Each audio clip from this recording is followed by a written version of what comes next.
प्यारे बच्चों, आपका हमारे YouTube channel method two point में स्वागत है। आज हम कक्षा 12 का 2022 में आया हुआ सेट 2 देखेंगे, जिसका कोड 324 FG है। इसके कुछ क्वेश्चन हम पार्ट 1 में कर चुके हैं, है ना। जो बाकी बचे हुए क्वेश्चन हैं वो हम इस पार्ट में देखेंगे। अगर आपने अब तक इसका पार्ट 1 नहीं किया है तो मैं उसकी लिंक डिस्क्रिप्शन में दे दूंगा, आप वहाँ से कर लेना। इससे पहले हम 7 सेट 2023 के भी करा चुके हैं, आप उनको भी कर सकते हैं और उनकी भी लिंक डिस्क्रिप्शन में मैं दे दूंगा, ठीक है ना बच्चों।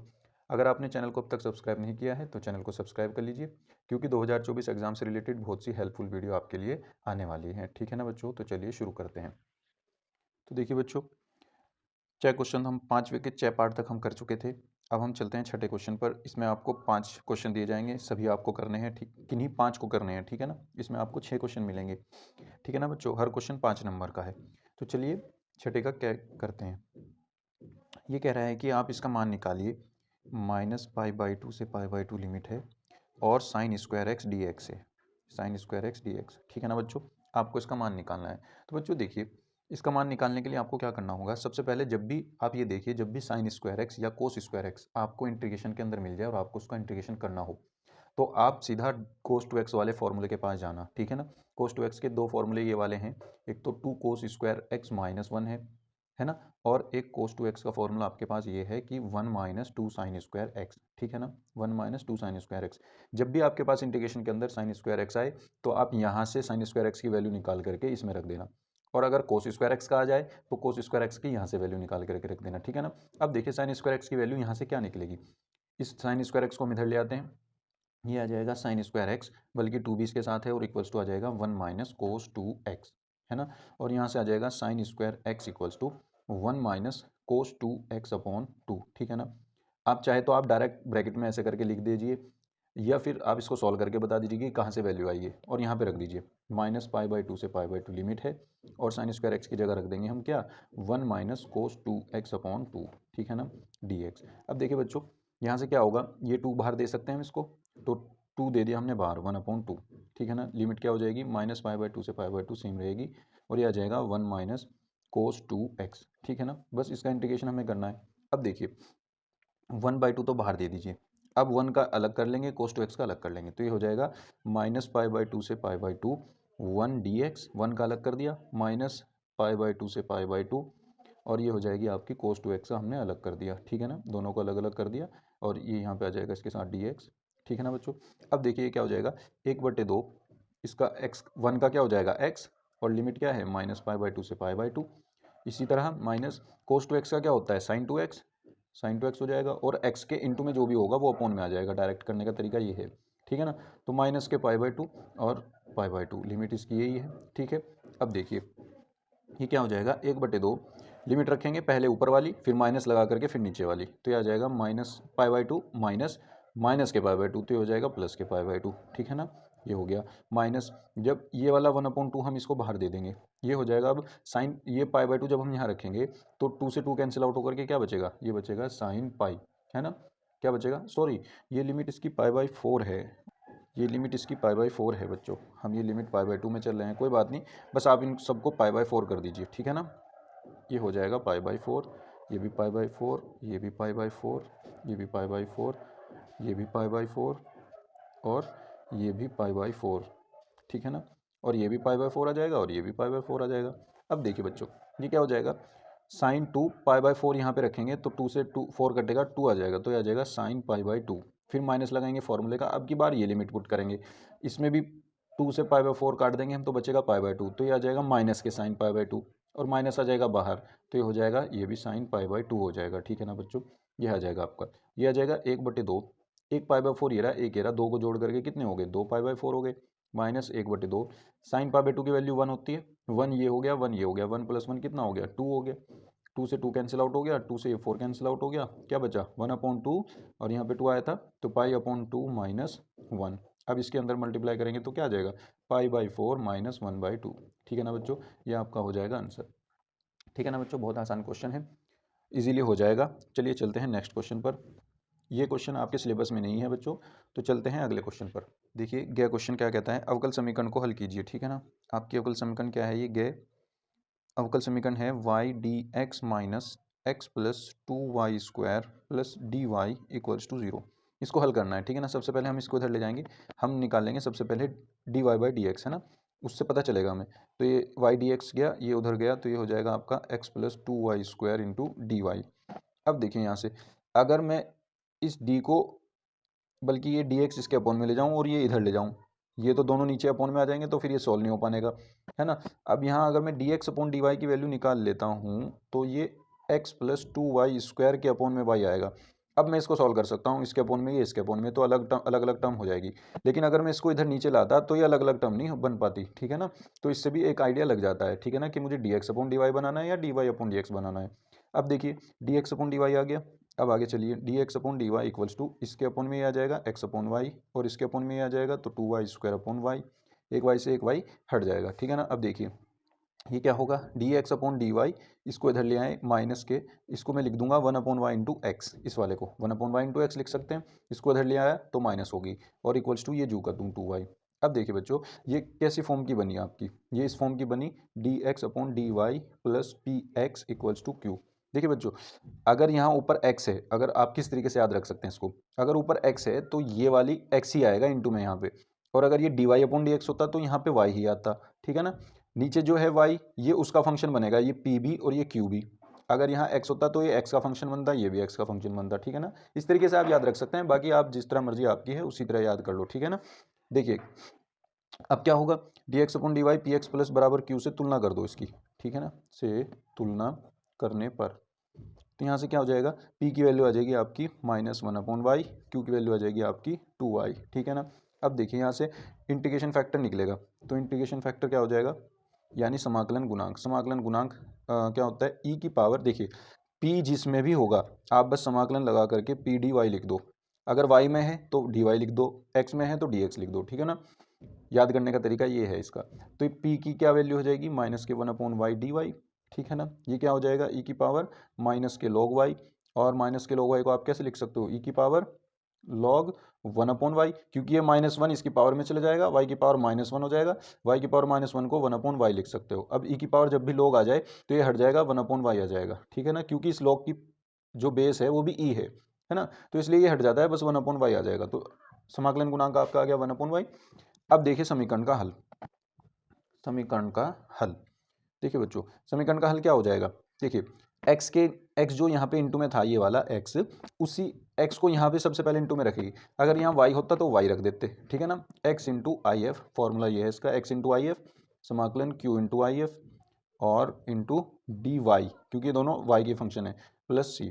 अब वैल्यू रख दीजिए, x इंटू आई एफ की वैल्यू कितनी है 1 अपॉन वाई, और बराबर q की वैल्यू कितनी है 2y, तो ये आ जाएगा समाकलन 2y, आई एफ की वैल्यू कितनी है -1 upon y, sorry I F की वैल्यू है 1 अपॉन वाई, तो 1 अपॉन वाई आ जाएगा, और डी वाई और प्लस सी, ठीक है ना। अब देखिए बच्चों, ये वाई से यहाँ पे, ये वाई से ये वाई कट जाएगा, ठीक है ना।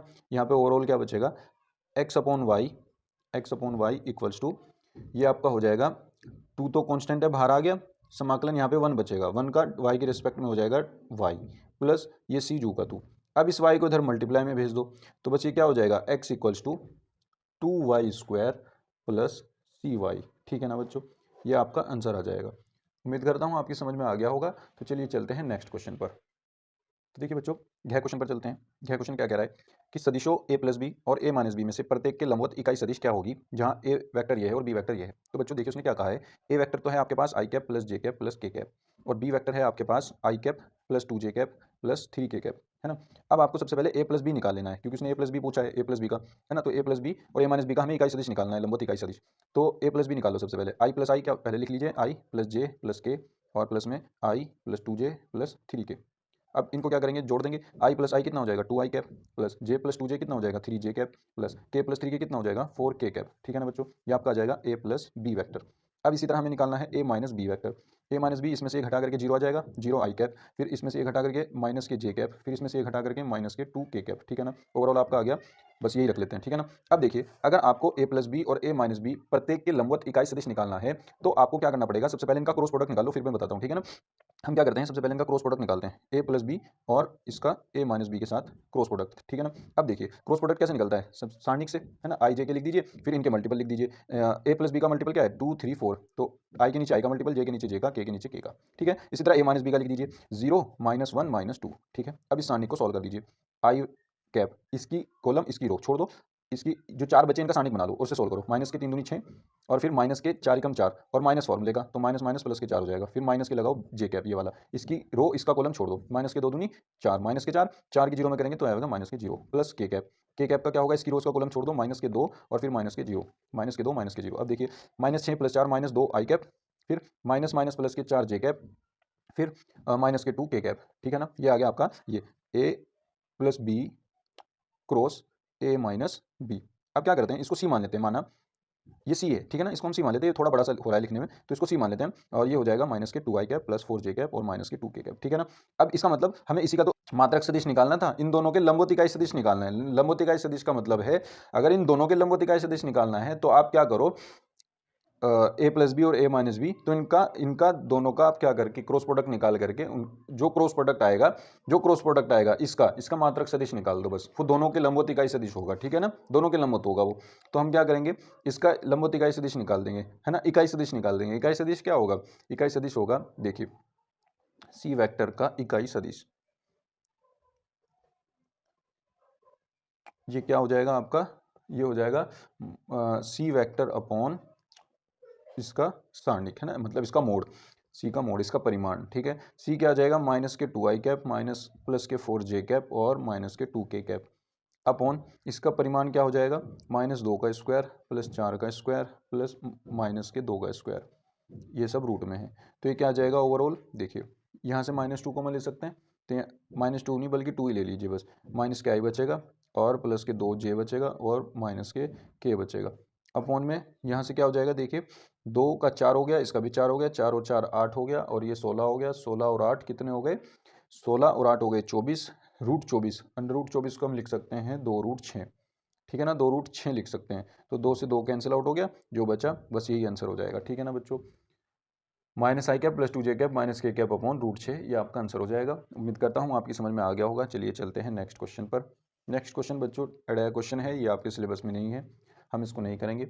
हम चलते हैं नेक्स्ट क्वेश्चन पर, यानी च क्वेश्चन पर। देखिए च क्वेश्चन क्या कहता है, ये कह रहा है कि एक परिवार में 2 बच्चे हैं, यदि यह ज्ञात हो कि बच्चों में से कम एक बच्चा लड़का है तो दोनों बच्चों के लड़के होने की क्या प्रायिकता है।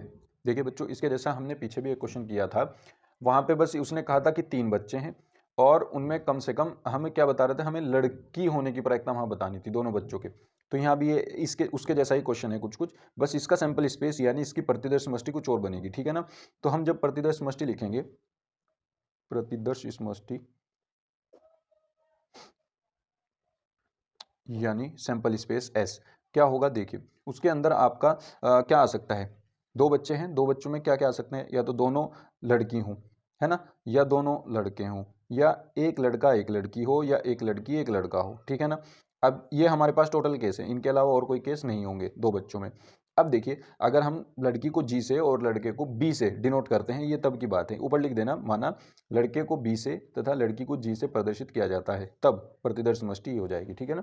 अब अगर मैं इसमें एलिमेंट देखूं, number of element in S कितने होंगे, 4 होंगे, ठीक है ना। अब चलते हैं आगे, हम एक घटना मान लेते हैं, माना हमारे पास एक केस है ई, है ना, एक घटना है ई, यदि इसमें क्या कहेंगे हम, दोनों बच्चों का लड़का होना, इसने क्या कहा है, दोनों बच्चों के लड़के होने की प्रायिकता निकालनी है, तो दोनों बच्चों का लड़का होना, दोनों बच्चों का लड़का होना, लड़का होना। अब देखिए इस वाले सेट में अगर मैं देखूं तो क्या क्या आ सकता है, दोनों बच्चे लड़का होना, इसका मतलब तो बस यही आ सकता है बी कोमा बी बी, है ना, एक ही आ सकता है। तो अगर मैं नंबर ऑफ एलिमेंट इन ई देखूं कितने होंगे, 2 होंगे, सिर्फ एक होगा, सॉरी एक होगा ना, एक ही तो एलिमेंट है ये, 1 2 3 4 एलिमेंट है इसके अंदर और इसके अंदर एक एलिमेंट है। अब देखिए हम एक घटना बी मान एफ मान लेते हैं, दूसरी घटना, और एक दूसरी घटना एफ मान लेते हैं, वो क्या है, वो कह रहा है कि कम से कम एक बच्चे का, कम से कम एक बच्चा, कम से कम एक बच्चा लड़का है, लड़का होना, ये कहा ना इसने, बच्चों में कम से कम एक बच्चा लड़का है। तो अब देखिए इसके अंदर सेट के क्या क्या आ सकते हैं, जिनमें कम से कम एक लड़का हो, ज़्यादा से ज़्यादा दो भी हो जाए चल जाएगा। अब देखिए ये भी है, इसमें भी कम से कम एक है लड़का, इसमें भी है और इसमें भी है, तो इन तीनों केसेस में आ जाएंगे, यानी बी भी इसमें आ जाएगा, बी जी भी इसमें आ जाएगा और जी भी इसमें आ जाएगा, ठीक है ना। अब इसके अंदर कितने एलिमेंट हो गए एफ के अंदर, इसके अंदर हो गए 3। अब एक हमें निकालना पड़ेगा E intersection F. E intersection F देखिए इसमें और इसमें क्या कॉमन है, बी, तो हम बस एक ही एलिमेंट ले लेंगे इसके अंदर।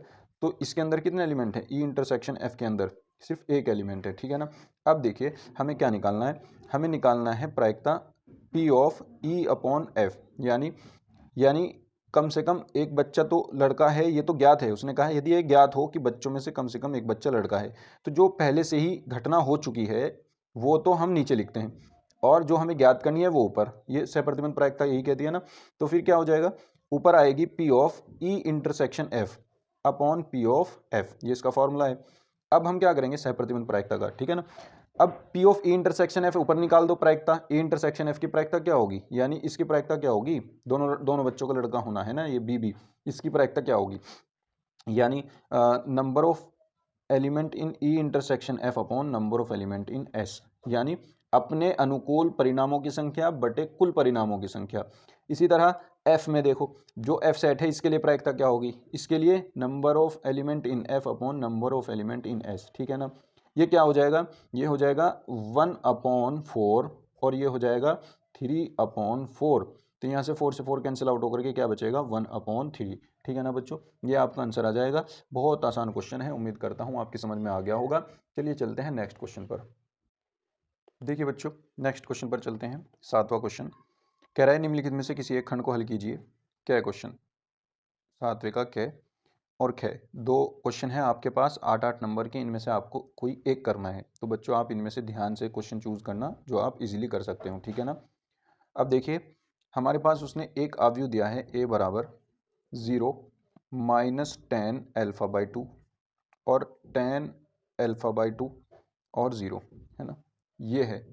अब ये कह रहा है तथा आई कोटि 2 का तत्समक आव्यूह है, एक आई है आपके पास कोटि 2 का, यानी 1001, ठीक है ना, ये एक तत्समक आव्यूह है, यानी आइडेंटिटी मैट्रिक्स है। तो सिद्ध कीजिए कि आई प्लस ए बराबर आई माइनस ए इंटू ये आव्यूह है, ठीक है ना। तो सबसे पहले हम लेफ्ट हैंड साइड निकाल लेते हैं, यहाँ पे हम लिख देते हैं टू प्रूव, हमें ये प्रूव करना है, टू प्रूव, क्या प्रूव करना है कि आई प्लस ए बराबर I minus A into cos alpha minus sine alpha और साइन एल्फा और कोस एल्फा, ठीक है ना।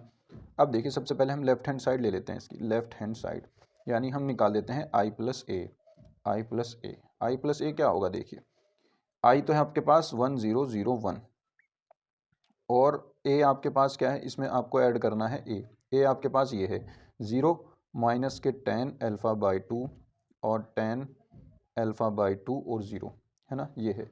तो जब आप इसमें प्लस करोगे तो बस यहाँ क्या आ जाएगा, पहला पहले में जुड़ेगा तो 1 आ जाएगा, दूसरा दूसरे में जुड़ेगा तो ये जू का तू रहेगा माइनस के 10 अल्फा बाई 2 और तीसरा ये इसमें जुड़ेगा, ये भी सेम रहेगा 10 अल्फा बाई 2 और ये आ जाएगा 1, ठीक है ना, और ये हो जाएगी आपकी मैट्रिक्स, ठीक है बच्चों। अब देखिए ये तो आपकी लेफ्ट हैंड साइड हो गई। अब हम क्या करते हैं, राइट हैंड साइड लेकर के चलते हैं। राइट हैंड साइड देखिए बच्चों बहुत ध्यान से, आई माइनस ए इंटू करनी है हमें इसमें, ठीक है ना। तो आई जैसे आई प्लस ए था ऐसे ही आई माइनस ए हो जाएगा बस। अब की बार हमें यहाँ माइनस लगाना है, ठीक है ना। तो इसमें से जब हम ये घटाएंगे तो यहाँ तो 1 ही आएगा, इसमें से ये घटाएंगे तो ये प्लस का हो जाएगा और इसी तरह इसमें से ये घटाएंगे तो ये माइनस का हो जाएगा और इसमें से ये घटाएंगे तो ये 1 ही रहेगा, यानी बस इसका और इसका साइन चेंज होगा, ठीक है ना। तो हमारे पास क्या है आई माइनस ए और इंटू में है आपके पास cos alpha minus sine alpha और इंटू में है कोस एल्फा। अब देखिए आई माइनस ए आपके पास है, आई माइनस ए आपके पास ये है 1 और प्लस के 10 अल्फा बाई 2 और ये माइनस के 10 अल्फा बाई 2। बस जो आई प्लस ए आया था ना उसमें ये दोनों के साइन चेंज कर दो, ये प्लस का हो जाएगा ये माइनस का हो जाएगा और इंटू में ये 1, ठीक है, और इंटू में ये कोस एल्फा माइनस साइन एल्फा कोस एल्फा।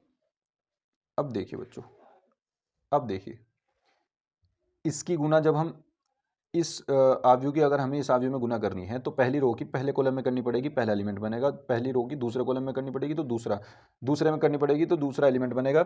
और इसकी दूसरी रो की पहले कॉलम में करेंगे तो तीसरा एलिमेंट, और इस दूसरी रो की दूसरे कॉलम में करेंगे तो लास्ट एलिमेंट बन जाएगा। ठीक है ना।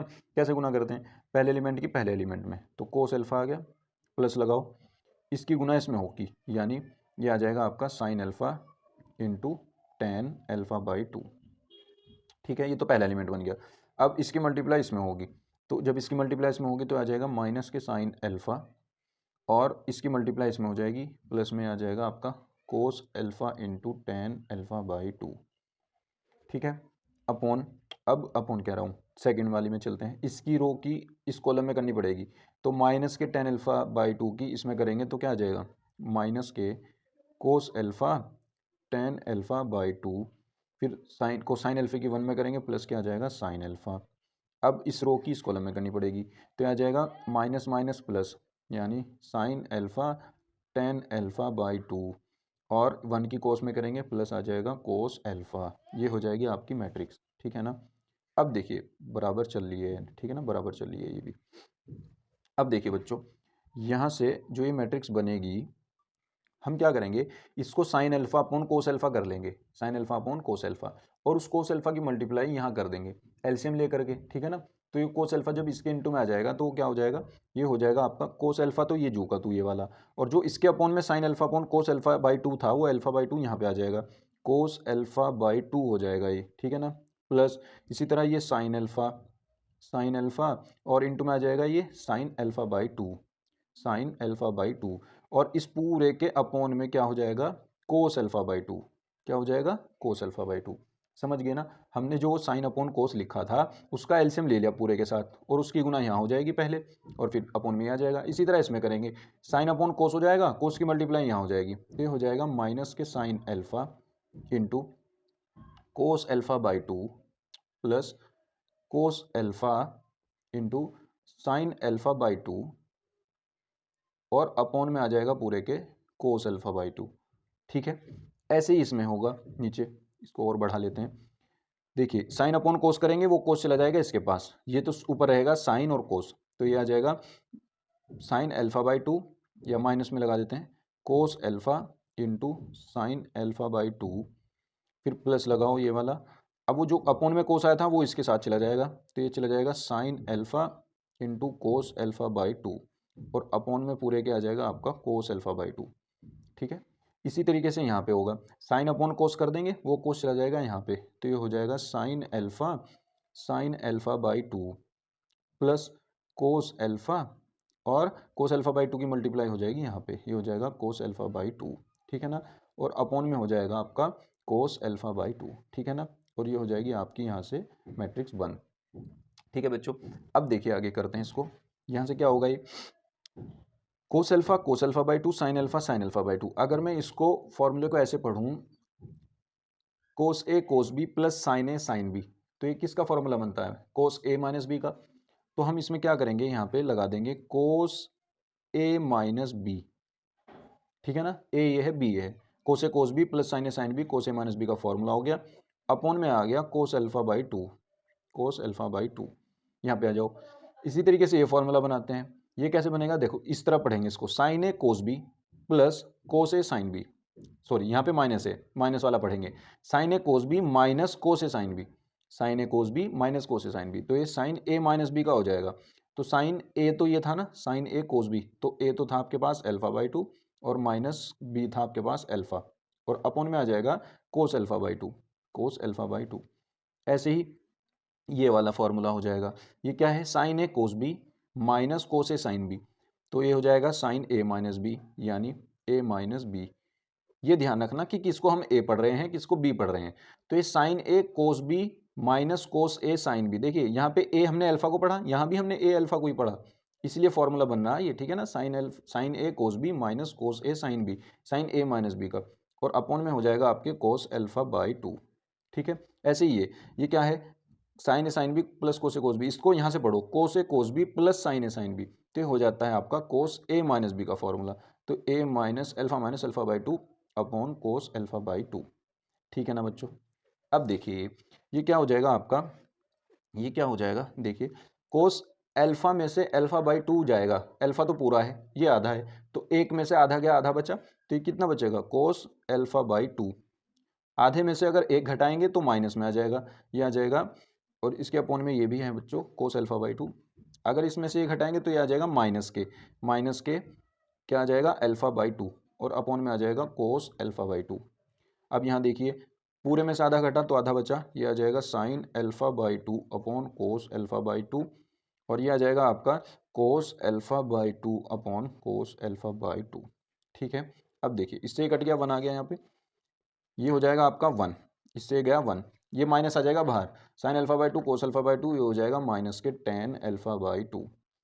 अब sine alpha by 2 cos alpha by 2, ये हो जाएगा आपका टेन अल्फा बाई 2, और ये देखिए कोस अल्फा बाई 2 से इससे कट जाएगा, ये बचेगा 1। ठीक है ना बच्चों। अब देखिए यही हमने जो बनाई थी, यही हमने लेफ्ट हैंड साइड बनाई थी, देखिए 1 माइनस के tan alpha by 2, tan alpha by 2 और 1, इसी तरह यहाँ बन गया 1 माइनस के tan alpha by 2 plus tan alpha by 2 1, तो ये क्या हो जाएगी, ये ही आपकी लेफ्ट हैंड साइड हो जाएगी। ठीक है ना बच्चों, क्या हो जाएगी, लेफ्ट हैंड साइड, ये हो जाएगा प्रूफ। उम्मीद करता हूँ बच्चों आपकी समझ में आ गया होगा। थोड़ा सा लेंथी क्वेश्चन है और थोड़ा सा इसमें आपको ध्यान से ये बनाने हैं फॉर्मूले। ठीक है ना बच्चों, बहुत ध्यान से करना है इसको। ये टी मान करके भी हो जाता है, इस टेन अल्फा को टेन अल्फा बाई 2 को टी मान करके चलो, यहाँ से टी मान करके चलो, टी रख दो उसके उसके साथ, और उससे करोगे तो उससे भी हो जाएगा, लेकिन मेरे ख्याल से ये वाला मेथड सही है। ठीक है ना बच्चों, तो चलिए चलते हैं नेक्स्ट क्वेश्चन पर।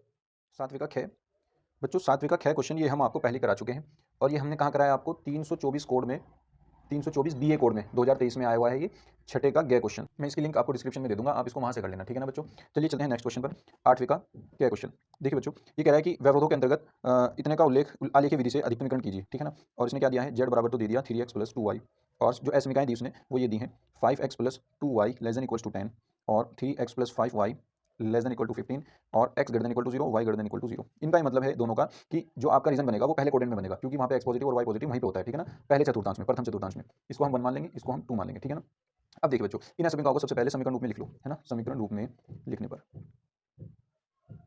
तो ये क्या हो जाएगा आपका 5x plus 2y equal to 10, और 3x plus 5y equal to 15। इसको 3 बना लो, इसको 4 बना लो। अब देखिए समीकरण 3 से चलो, समीकरण 3 से, तो बच्चों आपको इसको क्या करना है, समीकरण 3 से आपको इसमें एक बार x बराबर 0 रखने पर y की वैल्यू निकाल लीजिए, और फिर y बराबर 0 रखिए, x की वैल्यू निकाल लीजिए। ठीक है ना, ये सब करके दिखाना है आपको लिखना है x बराबर 0 रखने पर y की वैल्यू निकाल दो, फिर y बराबर 0 रखने पर x की वैल्यू निकाल दो, उसके बाद ये टेबल बनाना। ठीक है ना, उसके बाद ये टेबल बनाना। अब ये टेबल कैसे होगी, देखिए ऐसी, यहाँ पे x की वैल्यू आपने 0 रखी थी, y की वैल्यू आपको मिली होगी 5, वो यहाँ पे रख दीजिए, y की वैल्यू आपने 0 रखी होगी, x की वैल्यू मिली होगी आपको 2, वो यहाँ पे रख दीजिए। ठीक है ना, आपको इसमें से 2 पॉइंट मिले, एक तो मिला 0,5, ये 0,5, और एक मिला उसको b कह दो, वो मिला 2,0। ठीक है ना, अब देखिए समीकरण नंबर 4 से, समीकरण 4 से सेम काम उसमें भी आपको यही करना है, x बराबर 0 y की वैल्यू, y बराबर 0 x की वैल्यू निकाल करके दिखानी है। अब यहाँ पे देखिए x की वैल्यू आपने 0 रखी होगी तो y की वैल्यू आपको 3 मिली होगी, इसमें समीकरण 4 में x की वैल्यू 0 रखोगे तो y की वैल्यू यहाँ से 3 मिल जाएगी, y की वैल्यू 0 रखोगे तो x की वैल्यू आपको 5 मिल जाएगी। यहाँ से आपको 2 पॉइंट मिलेंगे, एक तो 0,3 और एक d जो पॉइंट मिलेगा 5,0। ठीक है ना, 2 पॉइंट ये मिले। अब देखिए इन ग्राफ में जो है आप आर्गन प्लेन पर कार्तीय तल में आप इन दोनों पॉइंट को मिला दोगे तो ये वाली लाइन ड्रॉ हो जाएगी, समीकरण 3 इसकी रेखा ड्रॉ हो जाएगी, और जब इन 2 पॉइंट को आप मिला दोगे तो आपकी समीकरण 4 ड्रॉ हो जाएगी। ठीक है ना, देखिए कैसे होगा, हम क्या करते हैं ऐसे ले लेते हैं। ठीक है ना, मान लीजिए ये है आपके पास। अब देखिए मान लीजिए हमने ये पॉइंट ले लिए 1 2 3 4 5 6 और 1 2 3 4 5। ठीक है ना, अब देखिए चलो 6 भी ले लेते हैं, ये x एक्सिस है आपकी, ये y एक्सिस है। अब देखिए पहला पॉइंट क्या है, 0,5, 1 2 3 4 5, 0,5 ये रहा 0,5, 2,0 2,0 1 2, ये रहा 2,0 यहाँ पे, ये क्या है आपका b पॉइंट 2,0। अब इनको आप मिला दीजिए। ठीक है ना, इन दोनों को मिला दीजिए, इनको मिला दीजिए, देखिए ये लाइन ड्रॉ हो गई। अब दूसरे पॉइंट देखिए, आप इस लाइन पर लिख दीजिए, आप ये समीकरण 3 है ना, तो समीकरण 3 लिख दीजिए आप इसमें 5x plus 2y equals to 10, इसकी समीकरण लिख दीजिए। अब ये 2 पॉइंट हैं, इनको ढूंढिए, 0,3 1 2 3, ये है 0,3, 5,0 3 2 5 5,0 ये रहा, इन दोनों को जब आप मिला दोगे तो ये आपका पॉइंट, ये आपकी रेखा बन जाएगी, ये वाली। ठीक है ना बच्चों, अब देखिए ये आपको स्केल से बनाने हैं, सारे इक्वली डिस्टेंस पे लेकर के बनाने हैं। ठीक है, ये यहाँ पे एक दूसरे को काटेंगे, और ये लाइन कौन सी है आपकी, ये लाइन है आपकी समीकरण नंबर 4, 3x प्लस के 5y इक्वल्स टू 15। ये पॉइंट लिख दीजिए आप यहाँ पे, ये है 5,0, ये पॉइंट क्या है आपका 0,3। ठीक है ना, अब देखिए बच्चों हमें ये देखना है कि हम कहाँ पर इसको शेड करेंगे। ठीक है ना, तो वो हमें पता चलेगा मूल बिंदु पर, तो आप यहाँ पे लिखिए मूल बिंदु पर, मूल बिंदु पर। अब मूल बिंदु देखिए, मूल बिंदु मतलब 0,0 होता है ना, 0,0, तो आप दोनों असमीकाओं में देखिए, हमारे पास असमीकाएं कहाँ हैं, ये वाली जो असमीकाएं हैं, इनमें आप x की वैल्यू 0 y की वैल्यू 0 रखिए, यहाँ पे 0 यहाँ पे 0, तो ये 0 प्लस 0 0 हो जाएगा, 0 लेस देन इक्वल टू 10 आ जाएगा, 0 लेस देन इक्वल टू 10। अब अगर ये बात सत्य है, सत्य है ये बात। और ये कौन सी लाइन थी? पहले वाली, यानी ये है ये वाली समीकरण नंबर 3 5x + 2y, ये वाली, है ना? अब अगर ये बात सत्य आती है तो इस लाइन से मूल बिंदु की तरफ हम शेड करेंगे, और अगर ये बात गलत आती तो इस लाइन से मूल बिंदु के दूसरी ओर करते, तो यानी मूल बिंदु के अपोजिट, तो यहाँ से दूसरी साइड, ठीक है ना, यहाँ पे दूसरी साइड, इस साइड नहीं करेंगे, फिर इस साइड करेंगे। अगर ये गलत आती, ये सही आ रही है, तो इसका मतलब मूल बिंदु की तरफ, यानी इस लाइन के नीचे की तरफ करेंगे हम शेड। अभी नहीं कर रहे, हम देख रहे हैं, ठीक है ना, शेड नीचे करेंगे। अब दूसरा देखिए, दूसरी समीकरण में 0 0 रखेंगे तो ये क्या हो जाएगा, 0 < = 15 आ जाएगा। ये भी बात सही है, 0 15 से छोटा होता है, ठीक है ना, सही बात है। तो इसका मतलब इसके भी नीचे ड्रॉ होगा। अब एक ऐसा क्षेत्र यानी ऐसा रीजन ढूंढिए जो इन दोनों के नीचे हो, ठीक है ना। देखो अगर आप यहाँ शेड करोगे तो ये इसके तो नीचे है लेकिन इसके ऊपर हो जाएगा, यहाँ नहीं कर सकते। अगर आप यहाँ शेड करोगे इसके तो नीचे है लेकिन इसके ऊपर हो जाएगा, तो एक अकेला ऐसा शेड यही मिलेगी, ऐसा क्षेत्र यही मिलेगा जहाँ दोनों के नीचे होगा, ठीक है ना, ये मिला। अब इसके कॉर्नर पॉइंट देख लीजिए, कॉर्नर मतलब इसके कोने वाले बिंदु 1 2 3 4, इन चारों बिंदुओं पर आपको इसका मान चेक करना है। अब आपके पास ये तो है, ये भी है, ये भी है, ये नहीं है, ये इसका प्रतिच्छेद बिंदु है। इसको और इसको, इन दोनों की समीकरण, एक ये और एक ये, इन दोनों को हल करके जो पॉइंट आएंगे x और y की वैल्यू, आपके पास कई विधियां हैं हल करने की, प्रतिस्थापन विधि, विलोपन विधि, ग्राफी विधि, किसी भी तरीके से आप इनको सॉल्व करिए और ये पॉइंट निकाल लीजिए, ठीक है ना। मैं आपको ये बता देता हूँ, ये पॉइंट मैंने फाइंड कर रखे हैं। ये पॉइंट आपके जो हैं आपके 20/49, 20/19 और 45/19, ठीक है ना, ये दो पॉइंट हैं आपके आएंगे, ठीक है ना। ये क्रॉस पॉइंट आएगा आपका प्रतिच्छेद बिंदु। अब 1 2 3 4 इन चारों पॉइंट पर आपको z का मान देखना है, ठीक है ना। अब आप एक और टेबल बना लीजिए यहाँ पर ऐसी, और उसमें सबसे पहले लिखना है आपको शीर्ष बिंदु, शीर्ष बिंदु, ठीक है ना। और उसमें आपको एक में लिखना है z, z क्या है आपके पास 3x + 2y, ठीक है ना। अब देखिए पहला पॉइंट आपके पास 0 0 है, 0 0 पे तो ये 0 ही रहेगा, तो 0 पे तो चाहे चेक करोगे तो 0 ही रहेगा। अब दूसरा पॉइंट है 2 0, 2 0, जब इस पे 2 0 पे चेक करोगे तो 3 दूनी 6 ही आ जाएगा 6, ठीक है ना। अब तीसरा पॉइंट है आपके पास, पहले ये वाला ले लेते हैं 0,3, 0,3 पे जब चेक करोगे तो ये 0, ये 3 दूनी 6, ये भी 6 आ जाएगा। और लास्ट पॉइंट आपका है ये वाला 20/19 + 45/19। जब आप बच्चों इस पर वैल्यू चेक करोगे तो ये वैल्यू दोनों, सॉरी कोमा है यहाँ पर भाई, कोमा, ये वैल्यू इसमें रखेंगे हम, है ना। x की जगह ये वाली वैल्यू, y की जगह ये वाली वैल्यू, इनको रख करके सॉल्व करो। इनको रख करके जब आप सॉल्व करोगे 20 या 60, 60/19, 45 दूनी 90, यहाँ पे 45 रखें, 45 दूनी 90, 90/19, 60 और 90 ये हो जाएंगे आपके 150/19, तो आपका ये 150/19 आ जाएगा, ठीक है ना। अब इनमें अधिकतम कौन सा है वो हमें देखना है, ठीक है ना। अब देखिए ये 0 है, ये 6 है, ये 6 है, ये क्या है, ये जब हम इसको डिवाइड करेंगे तो 7 से तो ऊपर ही आएगा, ठीक है ना। जब हम 150 को 19 से डिवाइड करेंगे तो 7 पॉइंट समथिंग आएगा कुछ, है ना, 7 से तो ऊपर ही आएगी वैल्यू। तो ये तो 6 और 6 ही है ना, ये तो 7 पॉइंट कुछ आएगा, तो अधिकतम तो यही हुआ, है ना। तो अधिकतम तो यही हुआ, अधिकतम ही तो हमें बताना था, अधिकतमकरण करना था, है ना। तो इसका मतलब आपका इस पॉइंट पर ये अधिकतम मान हो जाएगा। तो बच्चों हम इसको क्या लिख देंगे, हम लिख देंगे अतः जेड का अधिकतम मान, जेड का अधिकतम मान, जेड का अधिकतम मान बिंदु 20/19 और 45/19 पर, 19 पर 150/19 है, ठीक है ना बच्चों। ये आपका हो जाएगा आंसर। उम्मीद करता हूँ आपकी समझ में आ गया होगा। चलिए चलते हैं नेक्स्ट क्वेश्चन पर।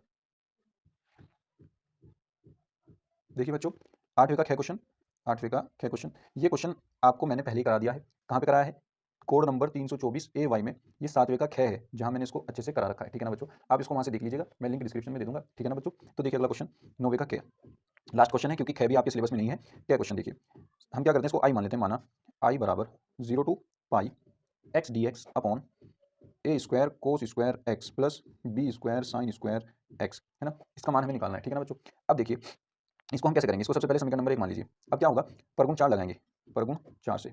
परगुण 4 क्या कहती है बच्चों, आपको पता ही होगा कि जब 0 to a f of x dx आपके पास कोई फंक्शन हो तो आप उसको ऐसे भी लिख सकते हैं 0 to a f of a minus x dx, उस पर कोई फर्क नहीं पड़ेगा, ठीक है ना। तो हम इसको लिख देंगे परगुण 4 से, i बराबर 0 to पाई, ये हो जाएगा pi minus x dx upon ये हो जाएगा a² cos² pi minus x, a² cos² x cos² pi minus x plus b² sin² pi minus x, pi minus x, ठीक है ना। अब देखिए बच्चों ये क्या हो जाएगा 0 to pi, pi minus x upon a² कोस में स्क्वायर लगा हुआ है तो स्क्वायर हम ऊपर भी लगा सकते हैं, cos pi minus X, cos X ही रहता है ना, कोस में चेंज तो होगा नहीं। और ये है आपका सेकंड कोटेंट, माइनस के कोस एक्स आ जाएगा, माइनस के कोस एक्स ऊपर स्क्वायर है तो बचेगा फिर भी कोस स्क्वायर एक्स ही पॉजिटिव, और ये भी साइन स्क्वायर एक्स ही आ जाएगा, ठीक है ना बच्चों। अब देखिए इसको हम बना लेते हैं सेकंड इक्वेशन, ठीक है ना, सेकंड इक्वेशन। अब समीकरण 1 व 2 को जोड़ दीजिए, देखिए एक समीकरण ये रही, एक समीकरण ये रही, इन दोनों को जोड़ दीजिए, समीकरण 1 प्लस समीकरण 2, समीकरण 1 व 2 को जोड़ने पर तो लेफ्ट हैंड साइड में जुड़ जाएगी i plus i to i, और इसको हम इसमें जोड़ देंगे, ठीक है ना। ये हो जाएगा आपका 0 to pi x dx upon a² cos² x plus b² sin² x